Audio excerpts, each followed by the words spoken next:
Esse ato de extremismo me fez pensar sobre o que pode levar uma pessoa criada numa democracia, a se radicalizar tanto a ponto de cometer um ato tão violento.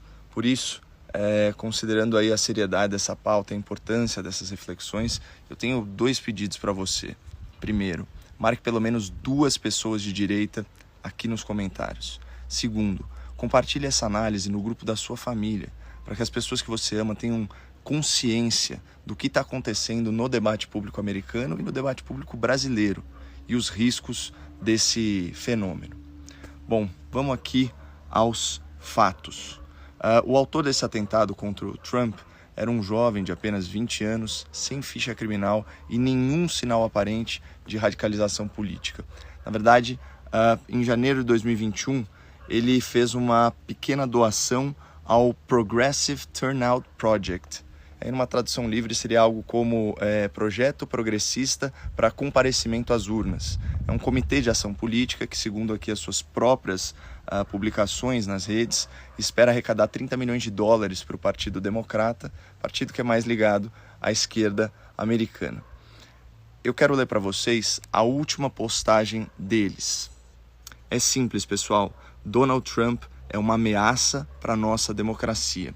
E na sequência vem uma citação do Joe Biden, falando aqui que o Trump vai destruir a democracia americana.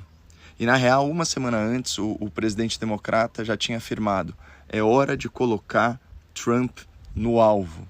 Olha só que fala infeliz dado esse contexto. Mas é claro, essa retórica mais inflamada, essa retórica aí passional, essa retórica hiperbólica, em certa medida, faz parte do jogo político, faz parte da guerra da informação. A questão é que isso vem num contexto, né, de um esforço midiático coordenado de difamação, de assassinato de reputação, de disseminação de fake news e de desumanização do adversário político. E essas narrativas, elas são repetidas à exaustão, elas influenciam sim a sociedade, elas formam a opinião pública, elas manipulam os resultados eleitorais e elas promovem a radicalização à esquerda. É só a gente pegar aqui o caso brasileiro. Durante toda a campanha de 2022, o ex-presidente foi rotulado como um fascista, ele foi falsamente acusado de genocídio, e isso com autorização expressa do TSE, o Tribunal Superior Eleitoral. A Folha de São Paulo, eu separei algumas coisas aqui, a Folha de São Paulo, que é o maior jornal em circulação no país, publicou com destaque textos com os seguintes títulos. Eu vou ler exatamente aqui para vocês. Se Bolsonaro não é nazista, ele adora aparecer. Bolsonazismo. Outro aqui, sob o Bolso-Reicherismo, uma alusão aí ao terceiro Reich alemão. Então, nesse último, né, olha a barbaridade que o autor escreveu.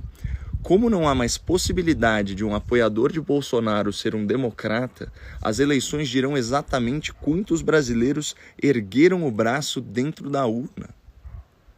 Aqui, né, uma referência ao gesto nazista do Sieg Heil. Então, assim, ainda tem um último, esqueci de falar, tem um último artigo que para mim é o mais absurdo de todos, também publicado pela Folha, que diz o seguinte: por que torço para que Bolsonaro morra? E aí o autor explica por que a morte do ex-presidente seria filosoficamente justificável. Aliás, não, filosoficamente defensável, essa é a expressão que ele usa. Aí você junta esse desserviço da grande imprensa, as declarações infelizes também da maioria das autoridades do país.